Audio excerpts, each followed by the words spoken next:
Who is the best pound-for-pound fighter in the world? You're looking at him. Some Spence might be going down again, and this one is over. He is undoubtedly the undisputed and best pound-for-pound fighter in the world, and the first male boxer to become undisputed. I only saw two fighters with supreme confidence: Sugar Ray Robinson, greatest fighter of all time, and Muhammad Ali, where they don't believe you can beat them. That's Crawford. All of that together, mixed together, makes a perfect cocktail of supremeness, of greatness, of another level. You know, boxing, yes, it's a game of chess, man. You know, you have your chess pieces, and how you use the chess pieces, man. You know, that's the difference between being good or great. You know, years ago, I've always known that this guy was special. When I got in the ring with him, he was so complete. I've never seen, it was like, okay, skill-wise, he's complete, but what's internal, what I felt in that ring, I was like, this dude is special. This dude is not no sparring partner. This guy's the world champion, and I would tell anybody who would listen to me.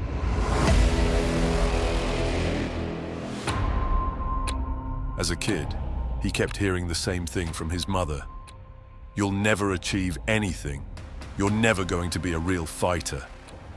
In the gym, they told him, "Why are you even doing this? Your style doesn't work." And the promoter, who once promised to make him a star, eventually kicked him out with the words, "Your fights don't sell.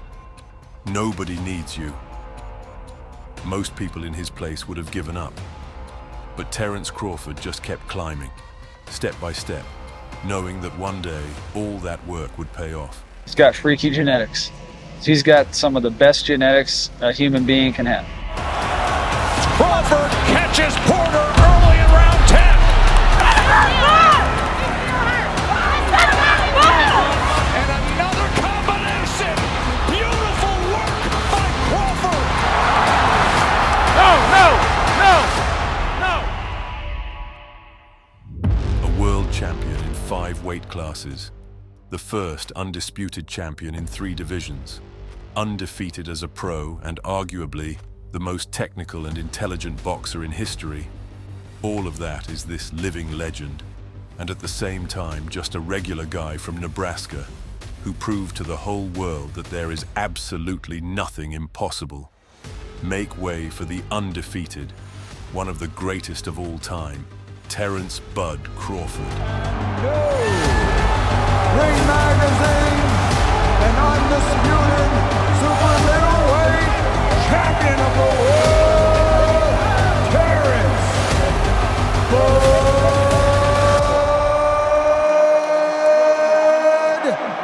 Crawford.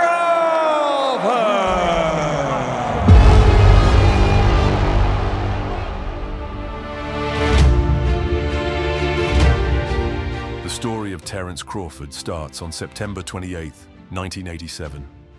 That was the day in the big city of Omaha, Nebraska, when a boy was born who would one day conquer the boxing world. But everything in its own time. By the time Terence was born, the Crawfords already had 2 kids, daughters Letitia and Shawntae.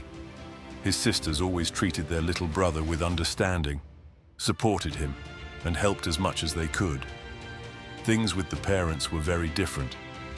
Terence's father, Terence Sr., was a sailor and often disappeared for long stretches of time. When the youngest Crawford wasn't even 8, his father left the family for good. Despite that, Terence kept only the best memories of his dad. He always called me $1 Million Baby, told me I'd be a world champion. The boxer remembers. As for his mother, Deborah, she never even tried to build a trusting relationship with her son. Instead of talking to Terence, Deborah would often grab a belt or some cord and whip the boy until she ran out of strength. In her mind, that was how she made a man out of him, toughening him up and preparing him for adult life, which, as she believed, would be even more brutal with him. To let out all the anger and resentment that built up inside, little Terence would go outside and start fighting with anyone he saw. Everyone got it. Neighborhood kids, his own friends, even older kids. Crawford didn't care who he fought. He just loved to fight. I was one of those troubled kids, I should say, out in the streets, doing whatever. Even though I had boxing, to take up a lot of my time, I still was doing a lot of stuff that I shouldn't have been doing. At some point, Deborah decided that the street scraps were coming too easy to her son. To teach him to fight to the bitter end, she started paying neighborhood kids if they could beat Terence. He did good because he was around here beating up everybody in the neighborhood. I paid the kids, I said, if y'all can whoop Bud, I give y'all $10 a piece. But that reward changed nothing. Crawford kept beating one challenger after another, almost never facing serious resistance. The feeling that he could get away with fighting turned into a habit, and soon the boy started looking for opponents at school. Obviously, that couldn't go unpunished. Terence was suspended, then suspended again and again. In total, Crawford went through 6 schools simply because he couldn't control himself. His love for fighting was stronger than any fear of consequences, and who knows where that drive could have led him if not for his neighbor, Carl Washington. Carl was the owner of the well-known CW Boxing Club in Omaha, where Terence's grandfather, father, and uncle had all trained at one time. Washington knew the family and clearly understood what the Crawfords were capable of, so he decided to save the kid from his own destructive energy and invited him to the gym. The role of mentor for the wild kid was taken by a close family friend, Midge Minor. Almost every day, Midge would drive young Crawford home, make sure he didn't skip training, and even introduce Terence to another, no less interesting sport, wrestling.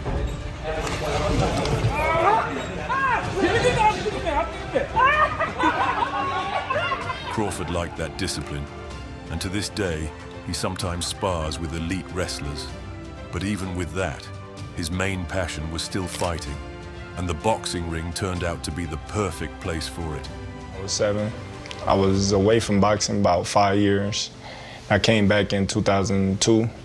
That's when I really got serious with boxing and felt that I can do something real good with it. When I first got in the ring, it was just an all-out brawl. All I just wanted to do was just fight. Pretty quickly, it became obvious that pure rage alone wouldn't get him far, and the young rebel had a lot to learn.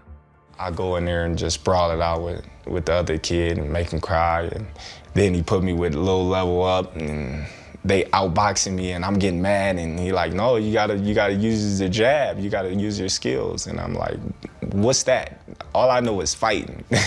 So, he started teaching me the basics and fundamentals of boxing. Even before young Crawford stepped through the doors of CWW Boxing Club, Carl and the trainers could see the kid had off-the-charts potential, but he ran into problems right from the start. During one of his first training sessions, little Terence injured his right hand. Instead of taking a break and healing up, he just switched to southpaw and kept working. The old-school trainers hated that idea and tried to make Bud stop fighting from both stances because they considered it inefficient. But Crawford was already unstoppable. Switching stances became part of his style. My coach, he used to get mad, like, you need to focus on one stance and doing it right before you start switching. You ain't even got the orthodox stance down packed all the way. And then you trying to go southpaw. I'm like, all right. Then I go orthodox, and then in the fight, boom. I switch, then I switch back. He like, stop switching. And then I win the fight like, what? To prove to the kid how wrong he was, the coach once put him in a sparring session with professional boxer Grover Wiley. At the time, the future champion was only 13, while Wiley was 26. But that didn't stop Crawford from breaking the pro's nose. In the end, the coaches realized that yelling at Terence was pointless. They needed to develop his talent, not fight it. From that day on, Crawford trained under a special program aimed at building both stances at once. For example, he'd do 4-round spars, boxing 2 rounds orthodox and 2 as a southpaw. At first, it was really hard for Bud to control his natural gifts. But with every day of hard work, his skills grew sharper. Crawford knew the day would come when every ounce of effort would pay him back in full. Looks like you're hitting that bag pretty hard. Yeah.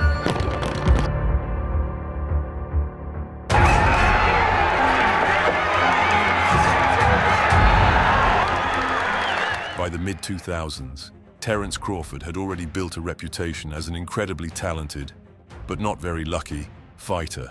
In 2006, he won gold at a major tournament in Carson, but at the Golden Gloves he finished only second, and the national championships were a disaster.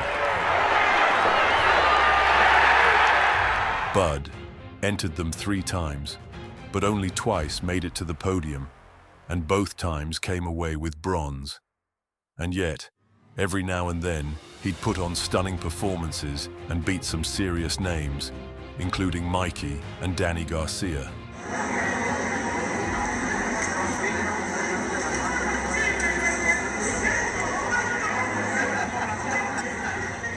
Finally, by early 2008, Crawford hit the peak of his amateur career. Confident showings in local tournaments and his polished switch stance game made him the main favorite for the US Olympic team in the lightweight division. The qualifiers started well. Terence was cruising through opponents one by one, proving his class. But in the final, once again, he was missing that tiny something. In a close fight, Crawford lost a decision to Saddam Ali and forever lost his chance to fight at the 2008 Olympics. For many young boxers, an Olympic gold medal is the ultimate life goal. But Terence himself never saw it that way. As he admitted later, his style, based on gradual adaptation to his opponent, needed long fights with many rounds. Short amateur bouts just didn't suit him. Partly because of this, in 2008, young Terence Crawford ended his amateur career with a record of 58-12 and turned pro. Years later, Bud would call this early jump into the pros the best decision of his life. That wasn't my dream, you know, so I just shook it off and was like, okay, it's time to go pro. You know, I see y'all in the professional league, and a lot of people that I was fighting with in the amateurs, not even close to where I'm at now, and that just shows, you know, the level that I have grown since then. Before we move on to Crawford's professional journey, we have to say a few words about the man who became his head coach and walked with him from the very bottom to the throne of boxing. We're talking about Brian McIntyre, better known in the boxing world as Bomac. McIntyre was born in Omaha in 1970 and grew up on the same street as Terence. They'd known each other practically since Crawford's birth, but weren't friends until the future champion showed up at CW Boxing Club. By then, Bomac had been training there for years under Midge Minor and had even fought as a professional heavyweight, though his 7-14 record made it pretty clear he didn't have much of a future in the ring. McIntyre understood himself that he'd never be a great fighter, so in 2007 he retired and decided to try coaching. As his first student, Bomac chose a promising local kid, Terence Crawford, who a few years earlier had helped Brian prepare for his fight with Butterbean, Eric Butterbean Esch. Back then, their partnership looked like a crazy gamble doomed to fail. But years later, we can confidently say, fate itself put together the greatest coach-fighter duo in modern professional boxing.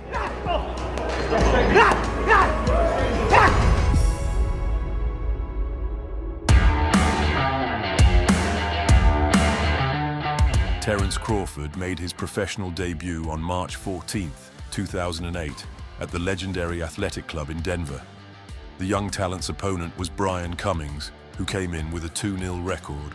The fight itself was held at the 140-pound limit. Unfortunately, there's no surviving footage of that bout. We only know the result. Bud finished the poor guy before the first minute was even up.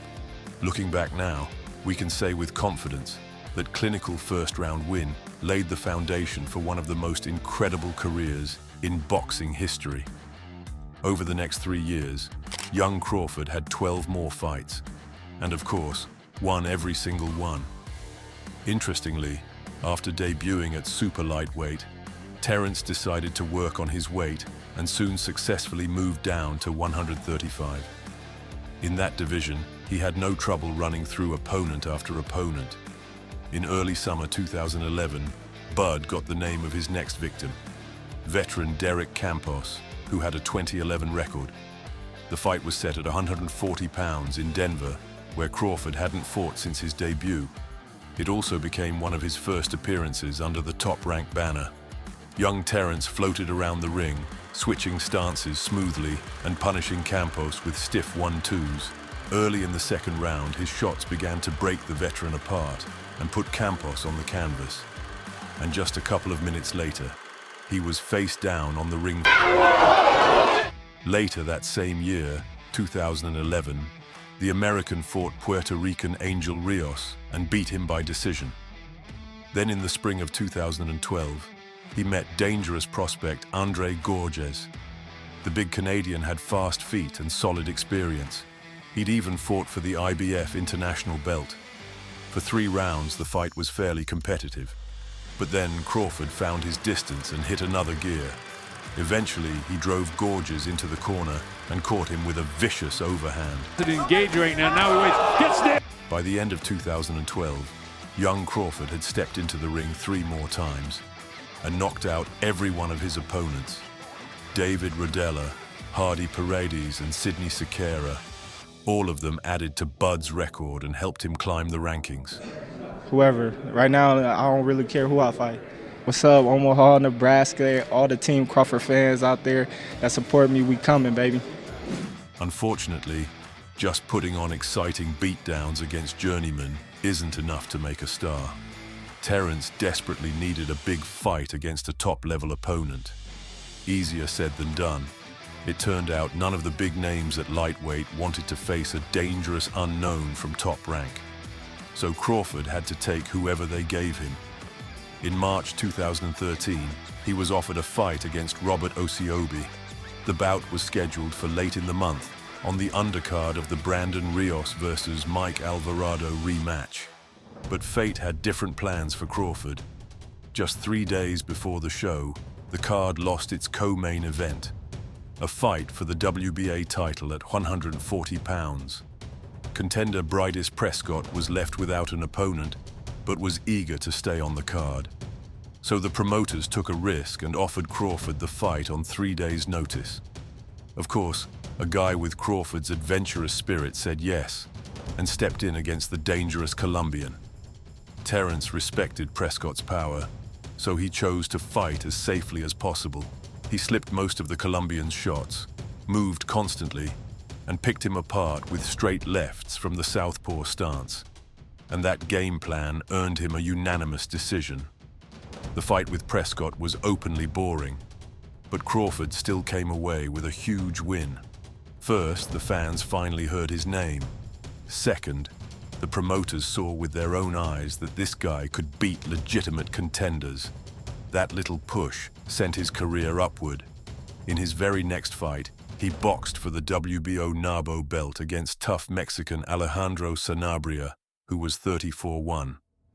Sanabria started decently, but Crawford took over quickly.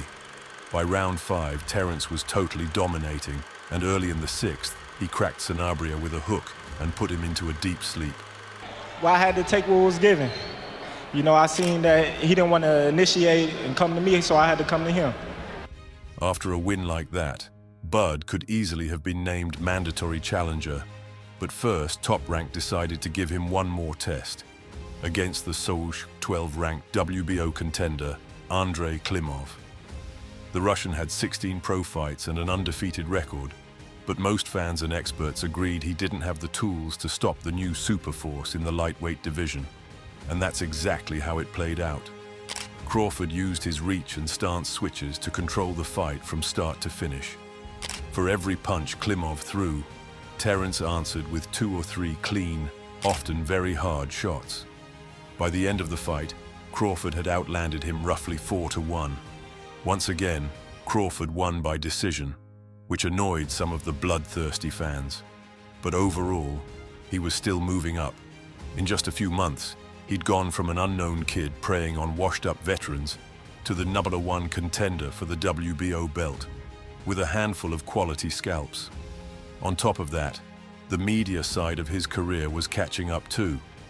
Top Rank started investing serious money into promoting their future star, and the scary gym stories about his sparring wars with reigning world champion Timothy Bradley only added fuel to the fire.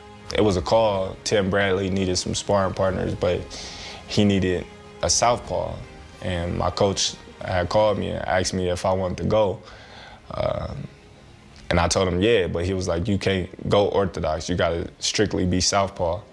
So that came about, and at first they was like, I'm too little, because I was at 135 and he was a big 140. And so we told him, like, if I don't hold my own the first day, send me home, you know? And we went down there, and the first day, they was like, whoa. It was like, what's your name? I was like, Terence. Finally, in early 2014, Crawford and his team got what they'd been dreaming of, a shot at the champion. 22 fights, 6 years as a pro, hundreds of training camps, all of it led Bud to the biggest fight of his life at that moment. And who was waiting for him on the other side of the ring? That honor went to one of the top British lightweights, Ricky Burns. By the beginning of 2014, Burns had already had 5 WBO title fights at 135 pounds, and before that held a belt a division lower for several years. Tall, long-armed, and technically sharp, he was one of the strongest fighters in the weight class, and on paper he had the clear edge over Crawford in everything but age. To make things even harder, the fight was held in the champion's backyard, in Scotland. I know he's gonna come in shape. I know he's gonna come ready to fight. I know he said he had good sparring and good camp. So do we just ready for Saturday. May the best man win. Neither the huge experience nor home advantage helped Burns stop the rise of the young genius. It took Crawford a while, but he eventually solved Ricky's style and started breaking him down with well-timed 1-2s and looping hooks. In the second half of the fight, Terence's dominance only grew, and he hurt Burns several times with combinations, but couldn't quite finish him. Still, when the final bell rang, the judges unanimously gave the win to Crawford. I mean, everything. This is what I've been boxing for. This is what I dreamed of. This is all the hard work that I ever did. Before Terence could even fully enjoy becoming champion, he already had a contract for his next fight in his hands. The first defense of his new belt was set for late June, and his opponent would be the extremely dangerous Yuriorkis Gamboa. 10 years earlier, the Cuban had won Olympic gold in Athens, then escaped from his home country and turned pro. In the pros, Gamboa put together a 23-0 record, won a couple of belts at super featherweight, and for some time even topped some pound-for-pound lists. Unfortunately, problems with his promoter left him inactive for a long stretch, but a shot at Crawford's WBO belt was the perfect chance to come back. I could assure you, this time, I trained it probably the hardest. And I'm just ready for whatever he brings to the table. I'm just pretty much waiting for the moment, and God bless everybody.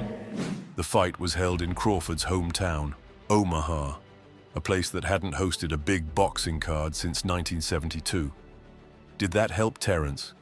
Or did the 12,000-seat arena packed with his own people, plus his mother watching from ringside, only increase the pressure on the champion? Let's see. The two put on one of the best fights of 2014. The stocky Gamboa fearlessly charged forward, firing wild combinations of straight punches and catching the champion more than once. Crawford stayed more disciplined, boxing in classic fashion. In the end, that discipline paid off. Terence destroyed Gamboa's body, dropped him several times with perfectly timed counters. and finally knocked him out in the 9th. This is what they've been waiting on since I turned pro. You know, it's been a long time since the Golden Glove Nationals in 2006, and everybody been waiting on me to come back ever since then. Crawford versus Gamboa made a massive impression on promoters and boxing fans alike. Even the TV audience, which peaked at over 1.2 million viewers, loved the war. And as for the people of Omaha, we don't even need to say it. They went crazy. After that performance, no one doubted anymore that Bud was a legit champion and planned on staying one for a long time. The only question was, who would dare challenge this genius? Surprisingly, a volunteer showed up quickly. Just a few months after the Gamboa beatdown, Crawford signed to fight the WBO's top contender, Raimundo Beltran. The Mexican came in with a 29-6 record and had already fought Ricky Burns for the belt. That fight went to a decision, and the title stayed with the Brit. After that frustrating setback, Beltran quickly got back in the ring and beat promising Canadian Arash Usmani, re-cementing his status as a true contender and earning a ticket to face Crawford. Not just about the title, but also it's a very dangerous fighter, very skillful. So it's bigger risk, but bigger reward. So it's the kind of fight I always dream. I want the fans, the boxing world remembering me for fighting anybody they put in front of me, or anybody going and fight on whoever I had to fight to get the respect and the recognition. You know, Ray Beltran, he's a good, crafty fighter, you know, and everybody knows, including I know, he went over there and he won that belt. So he felt like he coming back to get what belongs to him. So he's going to be fighting with a chip on his shoulder. But for me, I can't let that happen, you know, but... Once again, the defense was set for Omaha at the CenturyLink Center. In the minds of the top-ranked matchmakers, Crawford was supposed to just smash another challenger and grow his fan base again. But something went a bit off script. The tough Beltran kept marching forward, trying to take the champ's head off, and instead just kept walking into Crawford's jabs and straight shots. Even so, the Mexican never stopped coming, and Crawford had no choice but to keep firing back. In the end, the fight went the distance and ended in a one-sided win for the American. I think I accomplished a lot in a short period of time. You know, being that I went over to Scotland, beat Ricky Burns, come back and fight, you know, Olympic gold medalist, and Gamboa, then turn back around and fight the rugged, hard fight, Beltran. You know, I feel like this year was a great year. Crawford's hometown crowd was happy.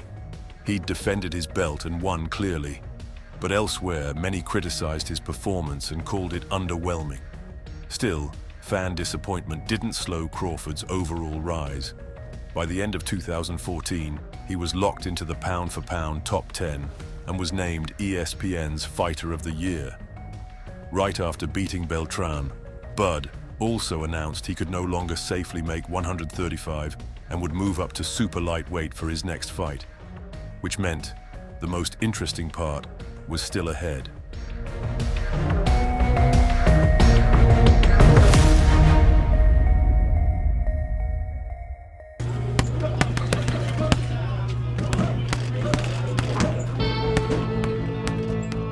At the start of 2015, Crawford began preparing for life in a new division.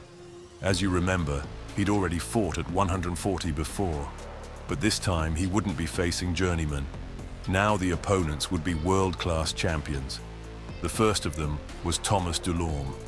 The young Puerto Rican had a 22-1 record and had recently been competing at welterweight, repeatedly fighting for various secondary belts. Then he decided to move down a division. The decision paid off quickly.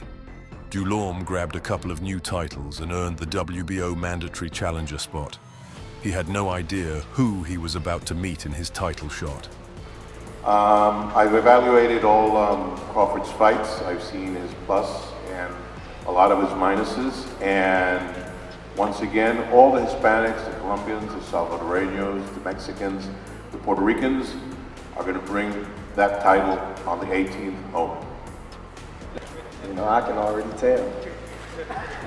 For one, he thinks he's going to be the bigger and stronger guy in the ring, which I don't believe he's not. Come fight time, I'll show everybody that I'm going to be in control. It's going to be a great fight. The fight turned out to be wild. Early on, Dulorme fought at a fast pace, trying to spear Crawford's head with one of his big hooks. But by the fourth round, he'd burned out and gave up the initiative. That's when Crawford slammed on the gas. Around the halfway point, he scored 2 knockdowns and then finished the Puerto Rican slugger. Just have fun and relax. You know, every time I touch him, I say, got him. Got him. You know what I mean? And he was just looking like, man, I was like, got him again. Just having fun in there. The win over Dulorme made Crawford a world champion again, but that wasn't his main goal. Yes, he wanted belts, but what he craved even more were mega fights, like one with Manny Pacquiao. Like many others, Bud had followed Pacquiao's career for years and dreamed of sharing the ring with him. On paper, that fight was possible. In real life, not so much. Top Rank were way too invested in their main cash cow and weren't about to feed him to Crawford, who still wasn't fully built as a star. So instead of Pacquiao, they sent him Derry Jean. The Canadian veteran had been hovering around the top of the 140 division for years and had fought for a title against Lamont Peterson, but lost. The Crawford fight was Jean's last real chance to ever hold a world championship belt. Because he's got the perfect style to match me, and we're gonna surprise him. The speed is gonna surprise him, you know, and the power too. Before the fight, Top Rank held a standard press conference. Jean simply didn't show up for personal reasons. That no-show infuriated Crawford and his entire camp. On October 24th, Terence Crawford walked into the ring in his hometown of Omaha and delivered one of the best performances of his career. Fast, explosive, and surgically precise, he destroyed poor Derry for 9 rounds, dropped him twice, and brutally finished the job late in the 10th.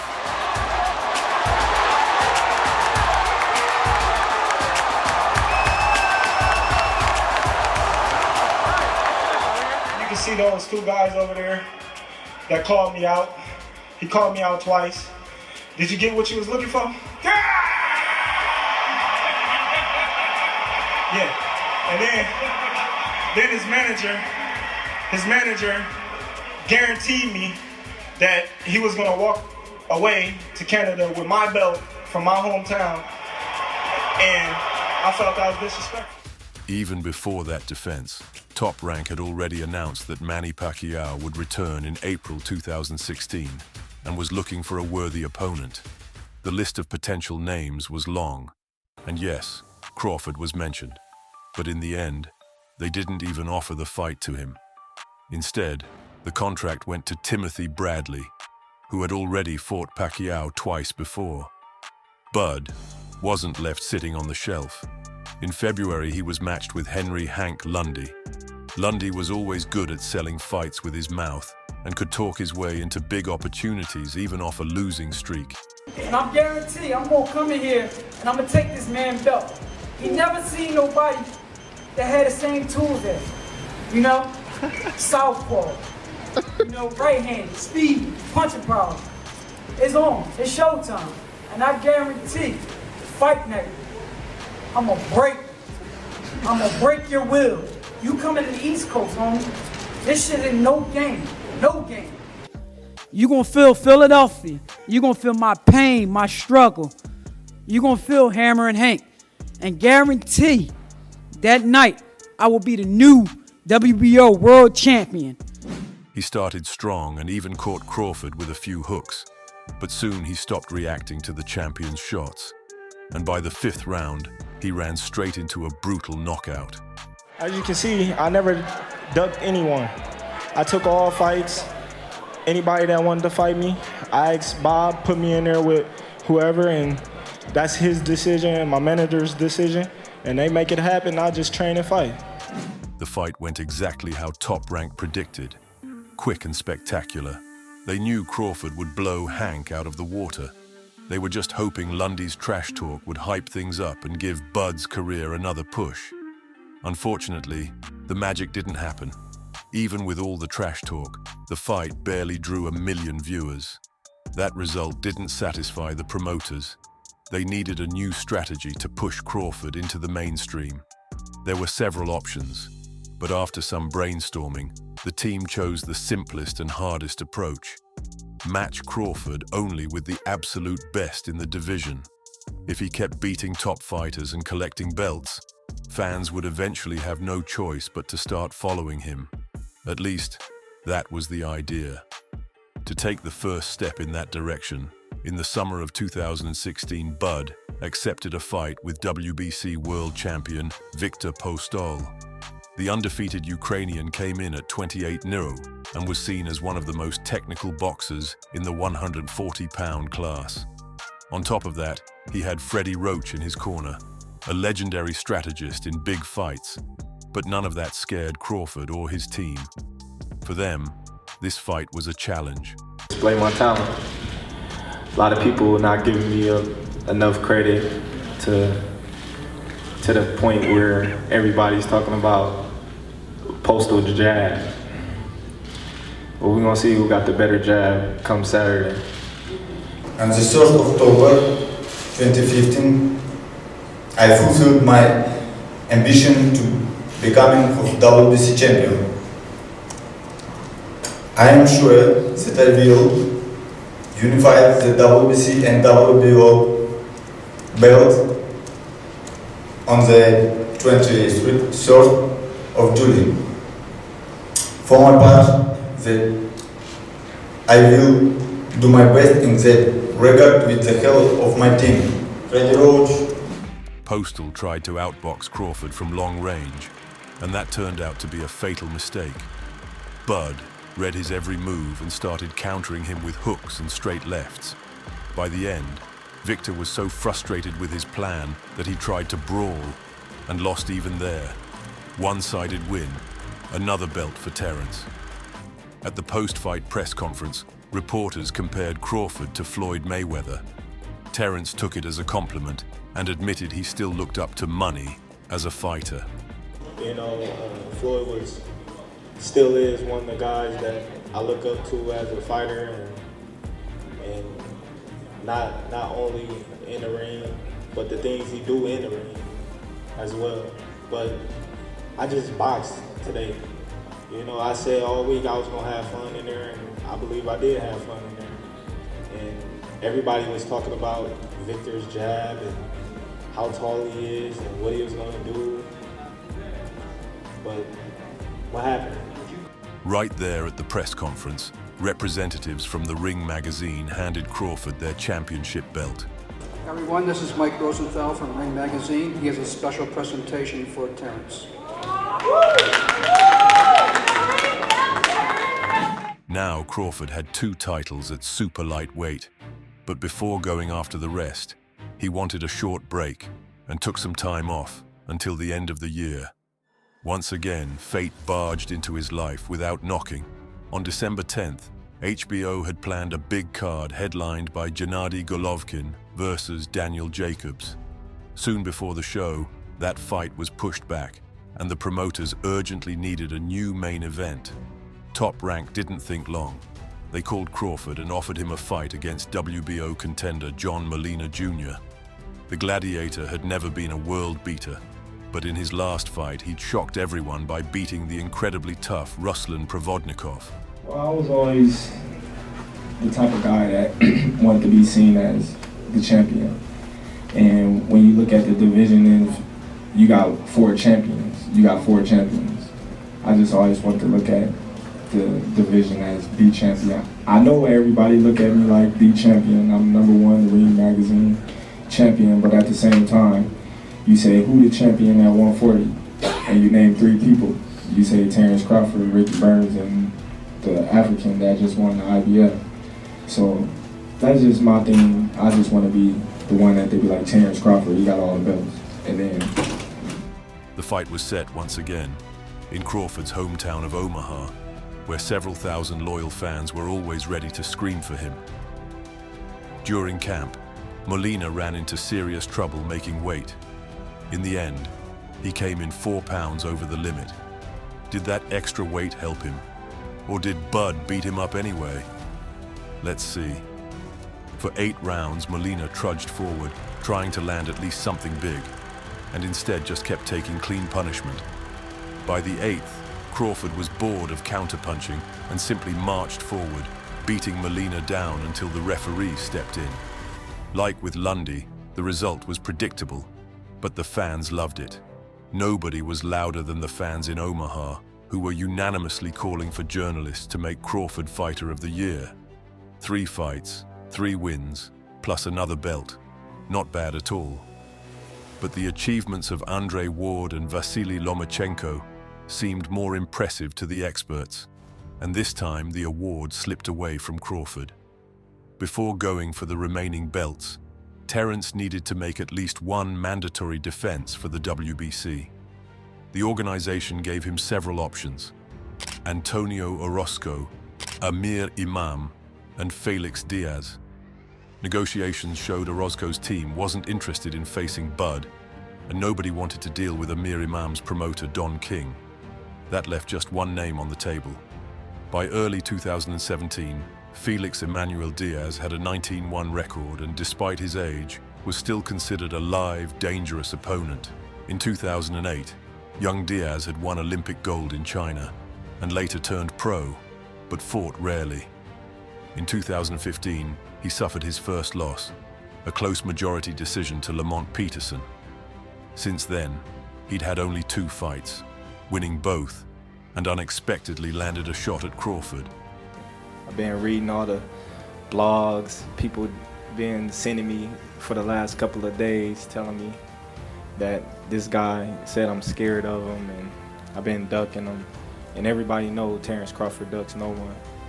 So I'm up for it. I'm real excited. I'm happy that he got the chance to get the fight with the Bella. I'm not running, boy. Not running. The southpaw Diaz tried to fight on the front foot, looking to catch Crawford's mistakes, and instead just absorbed shot after shot. In the rare moments when he did land 1 or 2 punches, he immediately ate 3 or 4 clean counters. By the 10th round, he'd taken so much damage he could barely see. His trainer made the right decision and stopped the fight. Right after this ultra-dominant performance, Crawford declared he was ready to fight anyone, but most of all, he wanted a showdown with the champion 1 weight class above, Keith Thurman. By then, though, most people already understood what Crawford's next real step would be. On July 1st, 2017, Top Rank made an official announcement.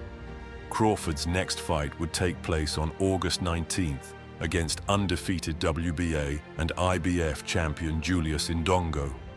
The winner would not only keep his perfect record, but also become the first undisputed champion at super lightweight since the great Kostya Tszyu. Crawford needed no introduction. He'd been marching toward this goal for years, cleaning out the division from anyone who could even theoretically grab a belt. But who was Indongo? Julius Munilili. Indongo was born and raised in Namibia and only discovered boxing at 17. Despite the late start, he learned quickly, winning national titles. In 2008, he even represented his country at the Olympics, though without success. After the Games, Indongo turned pro and spent several years building his record against gatekeepers. Then, in 2016, he got a shot at the IBF belt against Russian champion Eduard Troyanovsky, who was 25-0. Blue Machine came in as a massive underdog, but that didn't stop him from going out and flattening Troyanovsky in the very first round. After that shocker, Indongo got a unification fight with WBA champion Ricky Burns and beat him soundly, winning almost every round. In just 6 months, Julius went from unknown African underdog to undefeated two-belt world champion and a legitimate candidate for undisputed king at 140. All he had to do to become the biggest boxing Cinderella story of the decade was take out Terence Crawford. Before the fight, Indongo said he would rely on his Olympic style and claimed that no one fit the underdog role better than him. I'm not the aggressive fighter, but I use skill and the Olympic style that I've been in with since I started boxing. I've been called many ways of the underdogs, but I just cop to it. I cop to whatsoever they call, but they always end up surprised of how this is how the real deal is. So I'm still underdog, but we'll see if it will remain be called on me from the August 19. Crawford, in turn, talked about legacy and reminded all the doubters how many times before they'd been wrong about him. It's history.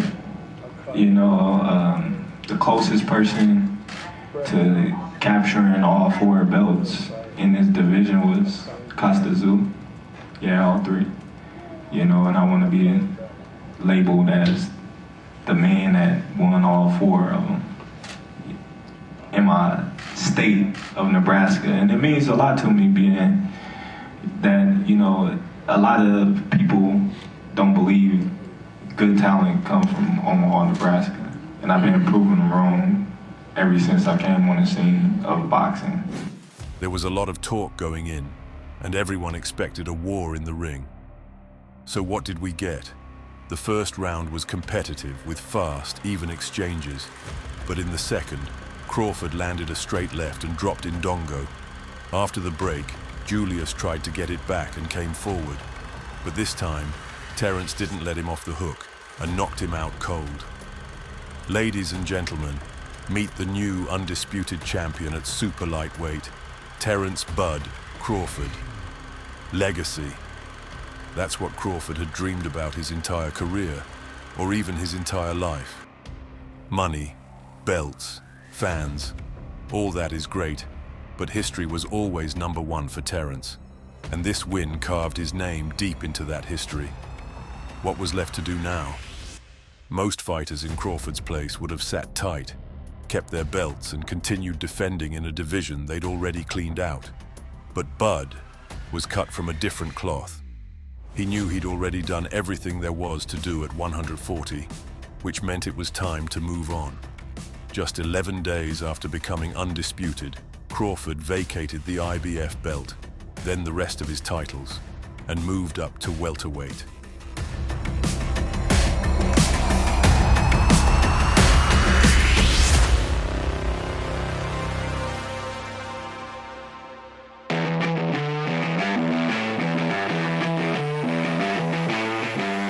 Usually, before moving up in weight, fighters take a break to let their bodies adjust. But Crawford decided he didn't need downtime, and barely 4 months later, signed for his first welterweight fight. His opponent, unbeaten WBO world champion Jeff Horn. A year earlier, no one saw Horn as a serious title threat, but he silenced the doubters by pulling off a shocking upset against Manny Pacquiao. After that, Jeff made his first defense and crushed Gary Corcoran, then planned to face aging contender Anthony Mundine. But the promoters had other ideas. Crawford's welterweight debut was initially set for April at T-Mobile Arena, but problems appeared on both sides. First, the challenger injured his hand. Then the champion got into a serious car accident, luckily without lasting injury. In the end, the cursed fight was moved to June and relocated to Las Vegas. I'm not Manny Pacquiao. You know. Say it again, Terence. I'm bigger. I'm stronger. I'm in my prime. And that's going to show come Saturday. A lot of people is comparing how he pushed around Pacquiao, but that's not me. Pressure break pipes. You know, a lot of people came in the ring with me with strong will, and, you know, they left with their tail tucked in. So I'm willing to go in there and do the same with him. You know, this is what everybody been waiting on. Terence Crawford to move up to 147, and Before the bout, many experts claimed Horn's size as a natural welterweight would be a big problem for Crawford. Those doubts vanished after the first round. Terence didn't lose in physical strength, and technically he was miles ahead. The only question was when the beating would be stopped. After 8 rounds of one-sided punishment, the American finished Horn on the ropes. I knew that I was the stronger guy. I knew that his punches couldn't hurt me, and I hit him with, I think, a right hook that really hurted him, and I knew it was just a matter of time. And as it turned out, ended his career at the top level. For destroying Horn and, as we now know, his career, Crawford received not only the WBO belt, but also the biggest purse of his life so far, $3 million. Bob Arum was thrilled with his fighter's performance and rushed to sign Crawford to a new long-term deal, even though his current contract still had 2 years left. Right after the new deal, Bud got an offer to headline an October card in Omaha. His dance partner would be former interim WBA champion and older brother of David Benavidez, Jose Benavidez Jr. At 26, Jose had a 27-0 record and statistically didn't look that far behind Crawford's 33-0. But in reality, he was inexperienced and had never gone through serious wars at the elite level. Terence became his first truly big-name opponent, and the young man decided to use Crawford's name to boost his own. I don't see nothing special in him, He may switch, I switch too. And a lot of people going out, a lot of people, this is the way I see it, when people go into a fight scared, they already lost, they already beat themselves. I'm not scared of anyone, I'll fight whoever. You can put a bear in front of me, I'm gonna fight him, I'm not scared of anyone, so when I train to win, I don't believe in second place. Top guy at welterweight because he's only fought one guy at welterweight, and the guy he fought was not the top guy at welterweight. Like I said, he beat Manny Pacquiao, which I thought he lost. So, he is a great fighter. I'll take nothing from him. He's not a world champion for no reason. He's won world titles. He's stopped a lot of good fighters. But I feel like, I could beat him, and I know I could beat him. I don't see nothing special in Crawford. I don't know why everyone's scared of him. He's in it. Everyone's sleeping, and soon they'll wake up because I'm going to beat his ass on Saturday. Soon, the media was overflowing with cocky interviews from Benavidez, and Crawford decided to put him in his place personally. Focus on your fight for you not make it to your fight. Focus on your fight for you not make it to your fight. That little scuffle during a face-off heated up interest in the fight and made fans eager to see the payback. So how did it play out? Crawford and Benavidez put on a fast, entertaining fight. In less than 12 rounds, both men threw over 500 punches, each trying to take the other's head off. But thanks to his experience and ring IQ, Terence was clearly more effective and finally broke Benavidez down right before the final bell. Thanks to Jose's big mouth, the ESPN broadcast drew nearly 2.5 million viewers. But even that didn't fully satisfy top-rank analysts. In their eyes, with all of Crawford's accomplishments, his fights should have been selling much better. Something was still missing. You might say the problem was the opponents. That if Bud could fight the elite names like Spence, Garcia, or Thurman, his events would sell like hot burritos. Partly that's true, but there was a catch. At that time, all the top welterweights fought under Al Haymon's Premier Boxing Champions banner, the main rival to Bob Arum. Even if Crawford got on his knees and begged Arum for a fight with one of Haymon's guys, making it happen would still be extremely difficult. To get around the no access to the elite problem, Top Rank's PR team decided to bring Crawford the biggest names they realistically could. First up, former world champion and Olympic silver medalist Amir Khan. In the early 2010s, Khan held 2 super lightweight titles and looked like a future megastar. Just look at it.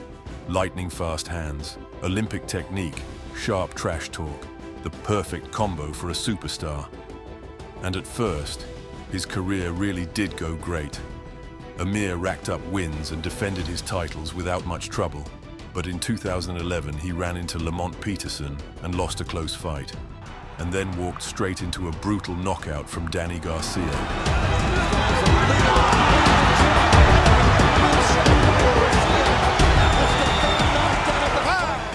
Khan came back, but avoided the sharks of the division. Then in 2016, he moved up again and got flattened by Saul Canelo Alvarez. After back-to-back KO losses, Amir disappeared for a year and a half, then came back and won 2 fights. He was supposed to finally face his longtime rival Kell Brook, but a $5 million offer from Top Rank made him choose Crawford instead.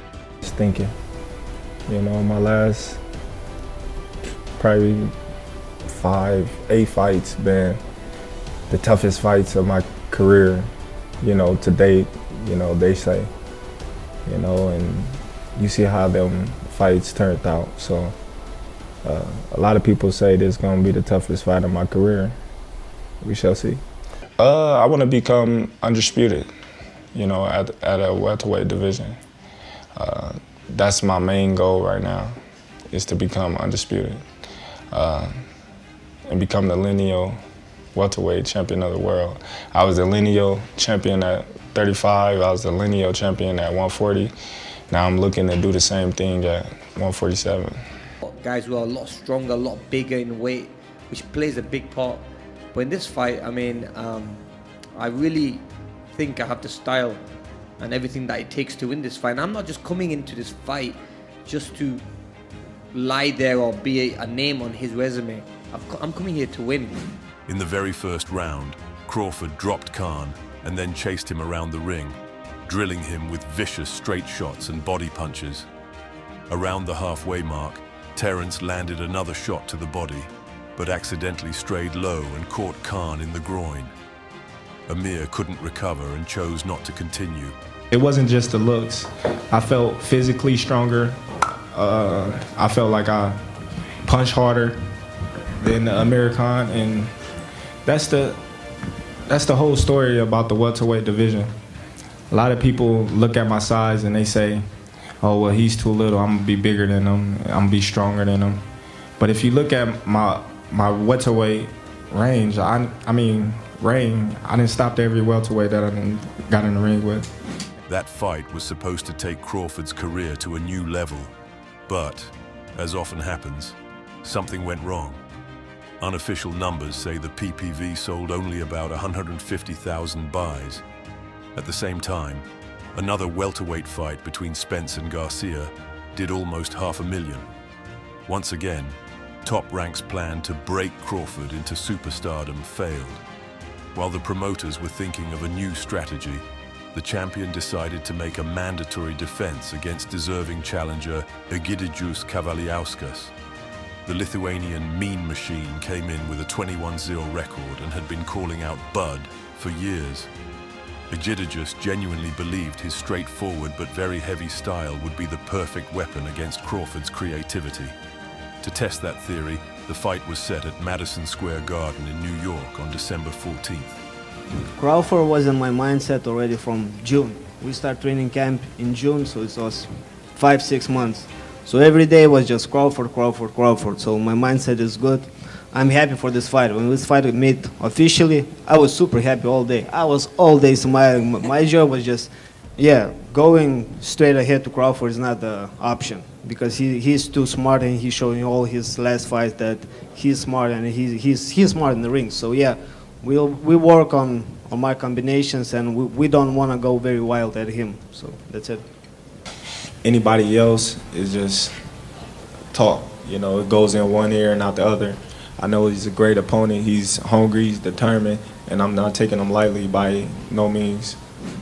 Mean Machine bet everything on his left hook and caught Crawford several times as Bud stepped in.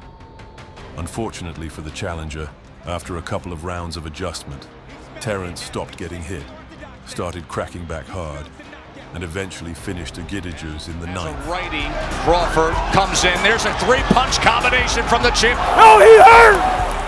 Oh, and Crawford just nails him! Oh!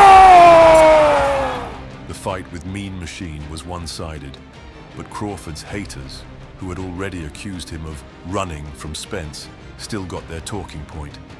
In the third round, many believed the champion had been knocked down. Even years later, they dragged that moment out and used it against him. But regardless of the narrative, the facts spoke louder. 2 title defenses, 2 knockouts, all in 1 year. In ESPN's view, and in the eyes of most fans, that was enough to put Crawford in the pound-for-pound top 3, and soon afterward, at number 1. As for the quest to finally get Bud a big fight, Top Rank decided to do what fans had begged for and tried to make the showdown with Errol Spence. By the end of winter 2020, the fight was already in the works, and an official announcement was expected soon. Then tragedy struck. Spence got into a horrific car accident. One night he was driving his sports car through the city, lost control, and the vehicle flipped multiple times before being completely destroyed. Thankfully, Errol survived, but suffered serious injuries that kept him out for a long time. With the Spence fight off, Crawford began looking for a new opponent. But soon, that problem solved itself. The whole planet was shut down by a pandemic. The entire sports world hit pause, and the champion's next appearance had to wait. By late summer, the media reported that Terence wanted to get back in the ring as soon as possible. With the mega fight against Spence off and little time to find another elite opponent, Top Rank went back to something familiar, another big-name British veteran. This time it was Kell Brook, who had been lined up to fight Amir Khan a year earlier. For 14 years, Kell had been a force at welterweight, knocking out almost everyone put in front of him. British title, WBO minor belt, IBF world title. Brook collected them all and built a perfect 39-0 record. Then he decided to test himself and challenged the middleweight monster Gennady Golovkin. It didn't go well. GGG added another KO to his highlight reel. A year later, Brook suffered another stoppage loss, this time to Errol Spence. After those 2 brutal defeats, Kell drastically lowered his level of opposition, racked up 3 wins, and in the COVID-era year of 2020, got an offer to face Crawford at MGM Grand. For Brook, the fight with Bud was a chance to regain lost status. For Crawford, there was one goal: make a statement and put on a spectacular performance. Well, not really, because I always felt like I was number 1. I always stated that I felt like I was number 1 pound for pound in the world. So I don't see why people would think that it would add any pressure to me. This is, what I do. And I'm comfortable with going in the ring this weekend like any other fight. These people writing me off saying Terence is, it's an easy fight for him. I think Terence knows himself that I'm not an easy fight. He knows this, and I put the pressure on myself because before I hang my gloves up, I've always wanted to bring the best out of me, and if you've seen any pictures of me, but you can see I'm in fantastic shape. This is the best I've ever been in my career. As I'm getting older, I'm like a fine wine. I'm getting better as I'm getting older, to be honest with you. Despite all the brave words, experts gave the challenger almost no chance. Most odds had Crawford as a 14-1 favorite. People expected him to destroy the veteran. So what actually happened? Surprisingly, Brook started strong and clearly won the first 2 rounds. Then, Bud switched fully into southpaw, took control, and in the 4th round caught and finished Kell on the ropes. Best closers in the game, 27 knockouts in his career. Do we have 28 right here? This fight is also thundering in. Look at Crawford. Vicious attack to close it. No. Martin Spence? Yeah, of course. I want to revisit that fight. That was a fight that should have happened right now. But then the pandemic happened and they wasn't going to allow fans in the Middle East, so we had to put a halt to that. Everything was already 95% done. We had the venue, the money was almost there. It wasn't quite there. That was the only thing that we was waiting on. But that's what messed up the fight with the fans. As you can see, the cancellation of the Spence fight hurt Crawford even more than the fans. He was sick and tired of hearing that he only fought bums and avoided the elite. But honestly, is it Crawford's fault that Arum and Heyman couldn't find common ground? After the Brook fight, Terence was waiting for a call. More than anything, he wanted someone from Top Rank to tell him the dream fight with Spence was finally on, that he'd get the chance to prove he was the best. That call never came. Once again, Top Rank and PBC couldn't agree and went their separate ways. Instead of Spence, Crawford got an offer to fight former WBC champion and old gym rival Shawn Porter. Showtime. Porter began his career back in 2006 and for years was a fixture at the top of the welterweight division, regularly going the distance in close fights with elite opponents. Kell Brook beat him in a majority decision. Keith Thurman edged him in another close one. Errol Spence narrowly outpointed him and took his WBC belt. That loss to Spence made Porter seriously think about retirement. But the chance to fight Crawford kept him in the game a little longer. The fight was initially planned for September 2nd, but negotiations got stuck on money. Porter's side refused the standard 80-20 split and demanded 60-40. Eventually, Top Rank agreed. Me and Shawn, we always had a great relationship ever since the amateur days in Venezuela. You know, I got pictures with me, him, Demetrius Andrade. You know, it's never been any bad blood, never got into it with him. It's always been love. I always supported him, he always supported me. But come November 20th, I'm gonna step on him. My life right now is dependent upon winning this fight, beating Terence Crawford. Like the word that you said, dominating Shawn Porter. He's a dominant fighter. Everybody that he gets in the ring with, he dominates. And so for me to be that guy that he can't dominate, to be that guy that beats him to the punch, that finishes the exchanges and punches just as hard and just as fast, everything that's required to beat Terence, I got it. There's people that you can get to and there's people you can't get to. I'm one of those people you can't get to. And I got a feeling that you can get to him quicker on the microphone than you can in the ring. I think in the ring, he is solid. He is a rock. But there may be something that might be posted or said here today that might affect him, and that might have an effect on the fight. We shall see. Old friends left their friendship outside the ropes and went to war. The shorter Porter kept pressing forward, throwing bombs from all angles. Crawford worked with the jab, cut off the ring, and looked for counters with hooks. By the 10th round, the fight was nearly even, but Bud had more left in the tank. He turned up the pressure and managed to drop and finish the exhausted challenger. There the body punches, 28, and there is the knockdown and another combination. Beautiful work by Crawford. No. At the post-fight press conference, Crawford talked about many things. The main one, he was leaving Top Rank and becoming a free agent. I'm pretty sure my decision is made already. You know, Bob couldn't secure me the Spence fight when I was with him. So how you gonna secure me the Spence fight when I'm not with him? So, you know, I'm moving forward with my career right now, and I wish everybody the best. He had already hinted at this decision even before the fight, but not everyone believed him. After this fight, there were no doubts left.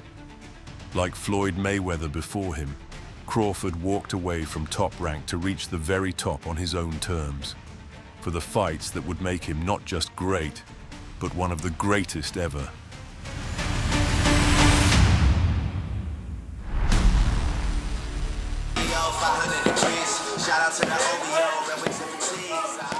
The fight to decide the greatest welterweight of this era against Errol Spence was all Crawford had been thinking about for years.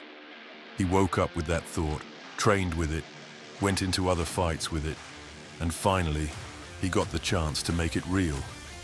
The only thing left was to wait until Spence unified with Yordenis Ugas. Luckily, the wait wasn't long. In April 2022, Errol dominated Ugas and took his WBA belt, becoming 3-belt champion at 147. The first phase of negotiations began in June 2022. Now that Crawford was no longer under Bob Arum's thumb, the process moved faster, but still not as smoothly as his team wanted. After 2 months of talks, Both sides agreed to hold the fight in the first half of 2023, but those dates didn't fully satisfy Team Crawford. To avoid sitting out for more than a year and to keep sharp, the champion decided to squeeze in another WBO title defense. The challenger was David Avanesyan. Avanesyan had turned pro in 2009 and over 13 years built a 29-3 record. The last man to beat him was our old friend Mean Machine. Since then, David had rattled off 6 straight knockouts and won the European title. The Crawford-Avanesyan fight was set right in the champion's lair, Omaha, in front of 14,000 of his most loyal fans. Listen, many boxer, no boxer, is boxer good to understand. Many boxing fans, maybe only little who drinky, sit down see TV, say this is no good fight. David Avanesyan, who understand boxing, he knows who this is good fight. But he say David before loss, listen, after loss, David show people is David change now. For me to stand on bringing the big fights back to Omaha, being that there haven't been nothing like this ever before, they give back just like I give to them. Avanesyan started strong and with long looping punches probably edged the first round. But soon he could no longer keep up with Crawford. Bud shook off any ring rust and began drilling the challenger with clean shots. At first he didn't throw much, but the pace steadily grew. By the halfway point, the tired contender lost track of the angles and ran into a sleep-inducing left hand. We can't overstep our boundaries. We don't know what is next, so we just gotta go to the drawing board and my phone stay on. We ready for whoever. In his post-fight interview, the champion said he had no clear plan for 2023 and didn't know who his next opponent would be. But everyone understood it had to be Errol Spence. To push Team Spence toward the fight, Crawford started looking for outside investors and soon found 2 hedge funds ready to put up a combined $50 million to make the fight happen. That idea didn't sit well with Spence's advisor and PBC boss, Al Heyman, and negotiations dragged on for months. Eventually, the WBO lost patience and ordered Crawford to fight mandatory challenger Alexis Rocha. And then finally, on May 25th, the news dropped like a bomb. Errol Spence versus Terence Crawford. July 29th, Las Vegas. Fight for the undisputed welterweight crown. After years of painful waiting, endless negotiations and behind-the-scenes politics, Crawford finally had the chance to prove to the world that he was the best in this weight class. But why did he need to beat Spence specifically to do that? First and foremost, the belts. By early 2023, Errol had built a 28-0 record and collected 3 of the 4 major titles. He first grabbed the IBF belt by knocking out Kell Brook in 2017. Then he took the WBC belt from Sean Porter in a close fight. Lastly, he took Yordenis Ugas's WBA belt, the same Ugas who had sent Manny Pacquiao into retirement. On top of his titles and unblemished record, Spence also had a stacked resume, including names like undefeated Mikey Garcia, Danny Garcia, Lamont Peterson, and many others. By 33, Errol had beaten basically the entire cream of the welterweight division, and the only thing missing for total dominance was one last scalp, Terence Crawford. Heading into the fight, both pound-for-pound kings didn't hold back on threats. Even the usually quiet Crawford dropped some nice one-liners into the mic. I'm the biggest. He ain't catching me with no damn fishing pole. I'm flipping his whole boat. I'm sinking him. You better come with a submarine, the USR, China, everything. Because like I said, man, I'm the biggest shark. I'm Moby Dick. Fight night, he called himself the big fish, right? But what you do when the fish get took out the water? You suffocate him. Let's go. I'm gonna feed him to everybody that eat fish in here. Call yourself the big fish, we're gonna have enough food for everybody. We'll see. We'll definitely see. Put some potatoes on the side of it too. Man, all the titles I took from the champion. So what you saying? Okay. Every title I took, Sean Porter, He was champion. He was a Took it one-time from one-weight champion. It don't matter. I'm taking it. I'm taking it. Well, Most interesting, in my opinion, was his prophetic mini-speech. Terence said that many times he'd already seen the fight in his head and always saw himself beating Spence. In his words, that night and his dominance over Errol were written by something higher a long time ago. so when that time come, July 29th, and my hand is rose, and I'm the new undisputed welterweight champion of the world, all I'm gonna say is I told you so. That's it. Spence Crawford became the most anticipated fight of the summer and sparked endless debates among fans and analysts. Many predicted that Errol would impose his pace and break Crawford down late with relentless pressure and a huge volume of punches. The odds makers slightly favored Crawford, and Spence was around a +130 underdog. But everyone agreed on one thing: this would be a tough, competitive fight. Yeah, right. In the second round, Crawford caught Spence and sent him into a brutal knockdown. He's Crawford with the jab. Down! For the next 4 rounds, Bud ran Errol around the ring like a clueless rookie, then dropped him twice more and stopped him in the 9th.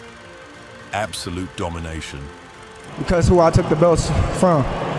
They tried to blackball me. They kept me out. They talked bad about me. They said I wasn't good enough. I couldn't beat these top welterweights. And I just kept my head to the sky. And I kept praying to God that I get the opportunity to show the world how great Terence Crawford is. And tonight, I believe I show how great I am. 40 Galusho, the first man to become undisputed in 2 divisions. #1 on every pound-for-pound list. How can you argue that this man is not great? Maybe he's not the best trash talker. Maybe he's not the most bloodthirsty action fighter. But you simply cannot ignore what he's done. At least, that's what I thought after the Spence fight. Boxing fans had other ideas. Many said Bud only won because Spence was mentally broken and had never truly recovered from his 2019 car crash. Others flat out accused Crawford of cheating because his gloves ripped open during the fight. Conspiracy lovers pointed out that his gloves had also torn in the Avanesian fight. So, obviously, he must have soaked his wraps in something, making his fists unnaturally hard and turning Errol's head into a bobblehead. As you can see, there was no shortage of hate and denial. Only a few stood up to support him openly. But Crawford was used to that. His whole career, people refused to believe in him. Everyone turned their backs on him, including his own promoter. He just kept moving forward. Now it was time for the next step. By contract, Spence and Crawford were supposed to have a rematch. But soon news broke that both sides had moved on. Instead of repeating the beatdown, Crawford decided to roll the dice and officially moved up to super welterweight, his 4th weight class. Who would he fight there? According to Crawford himself, his dream fight was Jermell Charlo. But the heads at Premier Boxing Champions were hardly going to let him wreck another of their stars. In the end, they didn't need to. A new power had emerged in the boxing world, and that power was very interested in Crawford's talents.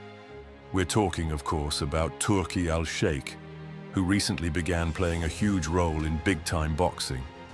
Thanks to the wealthy Saudi, we got Usyk versus Fury, Bivol versus Beterbiev, and many other huge clashes. And for the king of boxing, Terence Crawford, Turkey had massive plans. Before executing them, Al-Sheikh decided to at least give the American a proper debut at 154 and set up a WBA title fight with Israel Madrimov. The fight was announced in April 2024 and set for August. At that point, almost nobody knew who Madrimov was, and no wonder.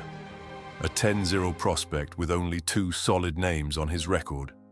Yes, he had a major belt and a decent amateur background, but is that really the guy who's supposed to welcome the pound-for-pound king into a new division? People asked Crawford that exact question. he answered with an unpopular opinion, calling Madrimov the best in the division. Israel the best 154-pounder in the division right now. So why not go for the top guy in the division right off the bat? I want to leave a legacy that's never been left before, you know, inside and outside the ring, business-minded, just helping the young fighters coming up, you know, giving them the courage and the outlet that the fighters before me never gave to us, you know, and at the same time, be at the top on my game as well. And promised his manager, Eddie Hearn, that his heart would be broken again. And I'm looking forward to see how Terence can move to 54, because sometimes I keep saying these great fighters will only get beat when they move too high up the divisions. I hope it's on 154. You know, he moves to 60, he moves to 68. Keep hoping. You know. Your heart gonna be broken again. Well, my heart's been broken before, and you know, you done it. You broke my heart in Glasgow once. You broke my heart with Ndongo. So hopefully this time we can reverse the roles. But as I said, all the respect and credit, but make one thing clear, and they know it. This guy is for real. And what Bomac said is 100% right. When the fight finally happened, the whole world was disappointed. A potentially explosive clash of styles turned into a quiet chess match. Both men took turns having the edge. Early on, a fresh and very fast Madrimov looked better, but slowly, Crawford's IQ took over. By the end, he'd clearly taken 7 rounds. Good body shot from Crawford. That was a fantastic body shot. Madrimov doing very well. Nah, we knew he had good movement. We knew he had good head movement. We knew he was strong. We knew he was durable. You know, if I was to say anything that surprised me, it's his patience. You know, he was real patient in there. The moment the fight ended, the floodgates opened. Angry fans poured into the comments. Thousands wrote that Crawford had finally been exposed and we'd seen his real level. Others rushed to predict losses for Bud against every other top 154-pounder. Crawford wasn't listening anymore. Instead of obsessing over criticism, he gathered his loyal team and started getting ready for the biggest fight of his career. The very fight the Saudis had signed him for. The one that would cement Bud in the all-time top 5. No questions asked. Of course, I'm talking about the super fight between Terence Crawford and Saul Canelo Alvarez. You all know Canelo, the Mexican champion who conquered 4 weight classes and became undisputed at super middleweight. Early in his career, like Crawford, he fought at 147, then at 154, and eventually settled at 168, where he spent years beating everyone up. Insanely experienced, crafty, brutal, and nearly unbreakable. And that's just part of the package Crawford had to deal with. Interestingly, when Turki Al-Sheikh signed Crawford, he didn't yet have Canelo under contract, but he understood it was only a matter of time. After months of negotiations, Alvarez said yes, reportedly for an insane amount of money. Now that both pieces of the puzzle were in Saudi hands, it was time to build the picture. The fight's promotion started slowly, with hints. Journalists and fighters kept bringing it up. Man, wouldn't it be crazy if Canelo and Crawford fought? Crawford himself said he'd wanted to fight Canelo for a very long time. Organizers kept circling, teasing, and feeding us maybe tomorrow stories. Then, in late winter 2025, serious insiders started dropping the same message. The Canelo-Crawford fight would happen in September. We waited for official confirmation for a long time, and finally got it in May. After Alvarez beat his next challenger, Crawford stepped into the ring with him for a face-to-face. That could mean only one thing. The fight was on. No, I feel great. You know, Crawford is one of the best out there, and you know, I like to share the ring with that kind of fighters, and it's my pleasure. Everybody is asking for the fight. My Nino, Turki Al-Sheikh won it, so that's why we are here. You know, everything's happened for a reason, and there's a reason why I'm here. In September, I'm gonna show the world what greatness looks like. Soon after that, the verbal agreement turned into an official announcement. Saul Canelo Alvarez versus Terence Crawford. September 13th, Las Vegas. Fight for the undisputed super middleweight championship. The jump in weight, the difference in power, none of that scared Bud. He was chasing legacy, something no one had ever done. Undisputed in 3 weight classes. For that, he was ready to fight anyone, even Deontay Wilder if he had to. As summer turned into fall, the promotion went into high gear. The main talking point became Crawford's resume. Canelo didn't come up with anything new, just pointed at Bud's list of opponents. I said before, he's a great fighter. But if you look at his career, mention one elite fighter. Just mention me one elite fighter. So Postal wasn't elite? Who? Victor Postal. Who's that guy? Oh, so he wasn't commercialized. He wasn't a great. Ricky Burns wasn't elite. What? 40 years old champion in that moment beat Mr. Postal in my gym. I saw that. Wait, so I'm gonna fight an elite fighter in September. Yeah. Okay. Then we're gonna find out. Then we're gonna find out. And don't get me wrong, you're a great fighter. I know I'm great. You're a great fighter. But are you gonna find out? I hope your uncle Turki Alashi pay you enough money because it's gonna be the last. That's for sure. It may be. To be fair, that's something every one of Crawford's opponents had done before the Mexican. Honestly, it's a bit weird to hear that from a guy who has spent the last few years mostly fighting veterans and green challengers. Still, it was enough to get under Crawford's skin. He'd had enough of people doubting him. I ain't scared of shit. Hey, I never say that. Your uncle say that, not me. I ain't scared of shit, and you're gonna find that out. As you seen, the last press conference. We'll see. When I walked you down, when you supposed to be the bigger man. Yeah, hey, you say that because you fighting with nobody, and you obviously look like you're a great fighter. But you find out September 13th, this is gonna be different for you. Mention me one. Mention me one elite fighter. Just one. You. Oh, me. Look, it's gonna you. be me. I don't care about anybody else. And you will see that. You. So when I beat you, is you gonna be a nobody? When I stuff a mud hole in your ass, is you gonna be a nobody? You're gonna be just like everybody else. Watch. Same shit that everybody else been saying since I moved to 147, I ain't fought nobody. Every last one of them stuff a mud hole in their ass and he gonna be next. Watch.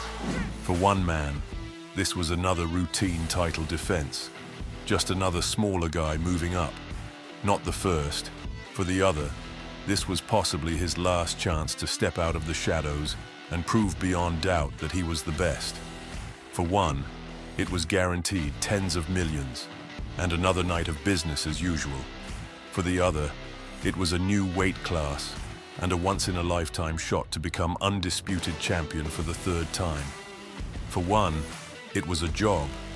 For the other, it was what his heart and soul were screaming for. Do I really need to explain why one of them simply could not lose? On September 13, 2025, Terence Allen Crawford walked into the ring in Las Vegas and, under the roar of a record crowd of 70,500 people, dominated Saul Canelo Alvarez. He was faster, sharper, above all, smarter.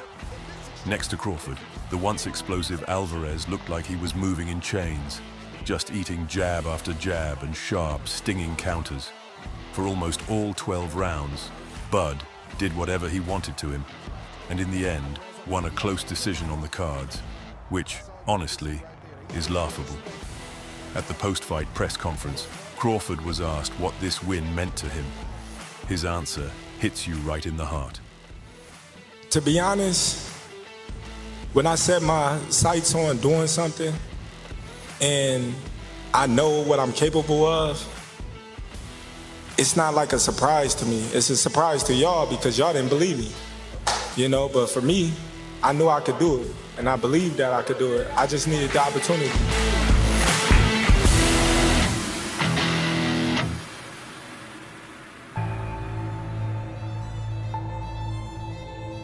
Every one of us has been told at least once in our life that we can't do something. For Terence Crawford, that started practically from birth. His mother told him he'd never be a champion and that boxing wasn't for him. His promoter thought Bud's fights didn't sell and that he would never become a people's champion. The fans refused for years to believe in him, and in every new opponent saw the savior who would finally free boxing from Terence Crawford. But what now? Terence Crawford didn't just become a world champion. He conquered 5 weight classes, and in 3 of them reached the absolute peak as undisputed champion. He didn't just start selling fights, he broke records. His fight with Spence brought in almost $60 million. His fight with Canelo drew 41 million viewers, the biggest TV number for a boxing match in the 21st century. And the fans? Now most of them foam at the mouth defending the idea that Terence Crawford is the greatest boxer of all time, and that even Floyd Mayweather can't compare. But you know what the best part is? Despite worldwide recognition and insane money, Terence is still the same regular guy he was back in his broke youth. It's nothing for him to fly to Africa and help people who are starving. About 2 months later, we went to Uganda and Rwanda, and I liked it and had fun, and I took my girl. We went it the second time, and you know, it's a different feeling when you over there helping those people that really need help. Not the people that say, oh, well, I need help with this. No, they really need help. He's raising 7 kids and still lives with the same woman he started dating back in the early 2000s. He doesn't celebrate wins with wild club parties, but with quiet card games with his team. What more do you need to believe in this man? I don't know what the future holds for him, or how much longer we'll get to witness this legendary career. But one thing can be said already. If young fighters are looking for the perfect role model, then please, let it be the great and humble Terence "Bud" Crawford.